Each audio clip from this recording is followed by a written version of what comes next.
ஆண்டவருடைய பிள்ளைகளே, இன்னொருத்தருக்காக எதையுமே நீங்க செய்யாதீங்க. இன்னொருத்தருக்காக செய்ய வேண்டாம். யாருக்காக அப்படின்னா, எனக்காக. கர்த்தர் என்னை நன்றாய் கர்த்தர் வைத்திருக்கிறதற்காக. ஹல்லேலூயா. எத்தனை பேர் ஆமோதிக்கிறீர்கள்? அவர்களை திருப்திப்படுத்தவே முடியாது. அந்த நேரத்தில் நல்லா இருக்குன்னு சொல்லுவாங்க, அடுத்த நிமிஷம் இன்னொருத்தருக்கு நல்லா இருக்குன்னு சொல்லுவாங்க. அவ்வளோதான், அது முடிஞ்சிருச்சு. இதுதான் உலகத்தினுடைய பழக்கம். அதுக்காக நீங்க கடன்காரர்களாய் மாறாதீங்க. அதற்காக வெட்கப்பட்டு போய் நிற்காதீங்க. அப்படி ஒருவேளை அவங்க தப்பா நினைச்சா கூட அதை பற்றி பரவாயில்ல, அதை பற்றி நீங்க கவலைப்பட வேண்டியதில்லை. ஆண்டவர் உங்களை சுகமாய் நேர்த்தியாய் கர்த்தர் கிருபையாய் கர்த்தர் வைத்திருக்கிறவர். ஹல்லேலூயா. எத்தனை பேர் ஆமோதிக்கிறீர்கள்?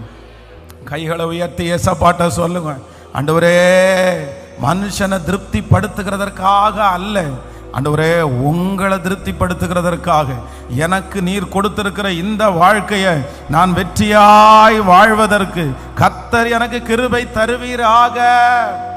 ஹல்லேலூயா. ஆமென்.